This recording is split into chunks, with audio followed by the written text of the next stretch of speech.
You are getting ready to listen to the voice of Dr. Rhadi Ferguson, 2004 Olympian, four-time national judo champion, Brazilian Jiu-Jitsu black belt, author, speaker, and coach.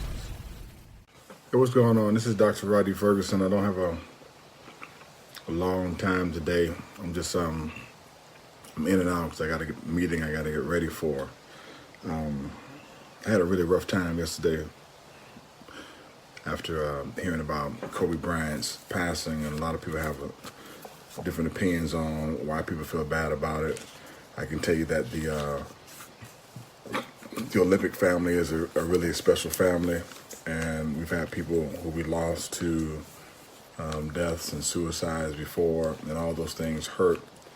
And this particular situation hurt as well. I was on the phone with a client when I got the information, and I kind of stomached it, and it was okay, and I dealt with it. And then at that moment when I heard about the other family that was there with their child, and Kobe was on the helicopter with his daughter, I had my moment and lost it a little bit for about a good 90 minutes, 2 hours, and I had to call my frat brother Terrence Trammell. He's a two-time Olympic silver medalist in the hurdles, and we talked about it for a bit, and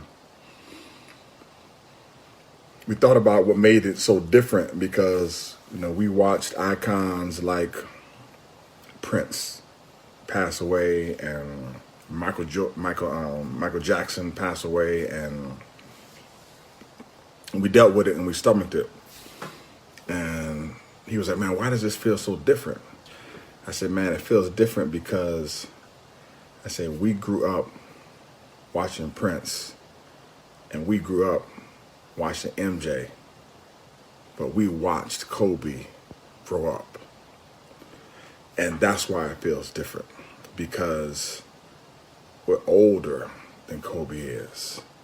And in our minds, even though we could believe that Prince and MJ were taken too soon, it still followed the natural order of progression and what we have in our minds as how things should go and how things should flow. But this seemed very out of order, and it didn't seem like it fit within the realm of possibilities or expectations. And I don't know if there is any way to cognitively reconcile what happened, but I can tell you this. Nobody gets out of here alive. Nobody. And if there's one lesson that we can learn from this, is to increase the I love yous that you have in between individuals. I don't care if you know the person or not. Like when you go to church and you pass the peace, whatever they say, whatever your church you go to, wherever you go, man, you tell people, man, I love you too. If you're in corporate America, you can't do that, but you could tell them respectfully, man, after everything that's gone on with the Kobe Bryant situation, I'm telling people I love you as much as possible. And if you want to report me to HR, you're just going to have to deal with that, because I want to tell you that I love you and I hope you have a wonderful day. I tell people all the time, I think you should tell people more. I know there may have been a situation where Bryant was not able to reconcile with his siblings or his family members or his parents. And man, if you got somebody that you're holding a grudge with, man, just drop it on your side. It takes two people to tango. Just don't tango. Just call up the person and say, "Hey, man, I want to let you know that I don't hold a grudge against you anymore. I forgive you and I love you. And I hope you do the same." And if they don't do the same, fine, let it go. I can tell you right now, I don't have any angst or any hatred for anybody. I mean, I don't. And there are some people that I need to call and I need to talk to and tell them that I love you more.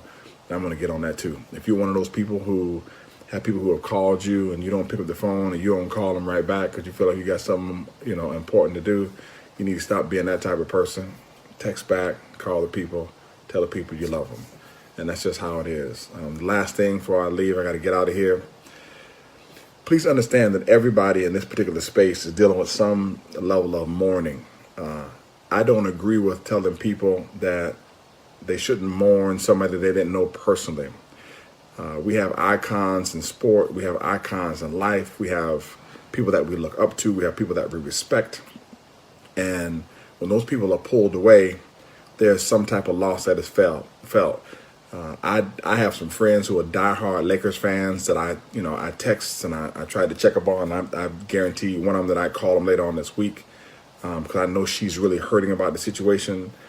But everybody is feeling, or most people are feeling, some type of level of mourning from this situation. And I just ask you to be respectful of those people in that place, in that space. When national tragedies like this happen, it's bad. And you could say what you want to say. Man, it's a national tragedy. It's a national tragedy. You're watching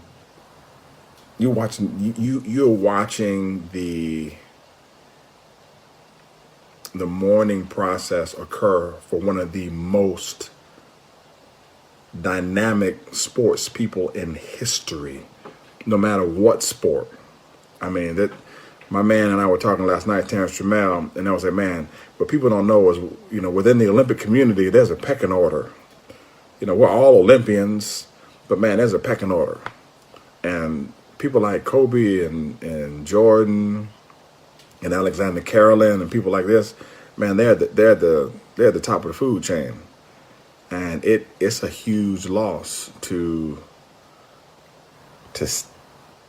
experience somebody of that magnitude who gave so much of his life to entertaining us be taken away. I think people forget about that when they talk and they bring up inappropriate things at this particular time when it comes to Kobe and his life. This person gave the majority of his life up in order to entertain you.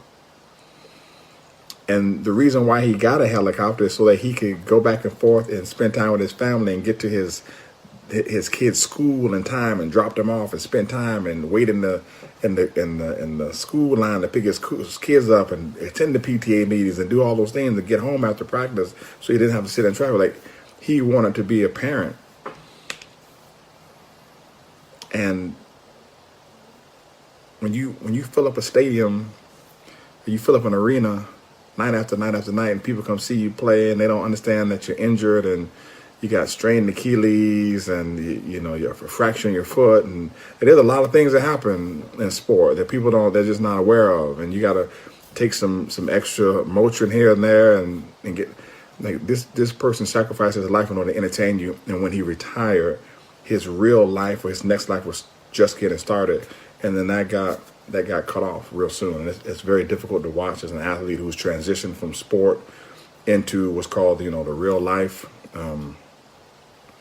It was hurtful to watch. But all I can tell you is make sure that you tell people that you love them. Make sure that you tell people that you appreciate them. And I would be remiss if I didn't say this. From my perspective, now this is me talking to you. If you don't agree, you don't agree. It's okay.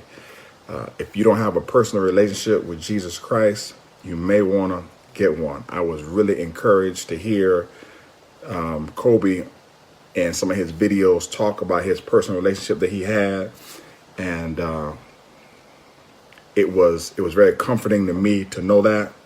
If you believe, if you don't believe, that's your business.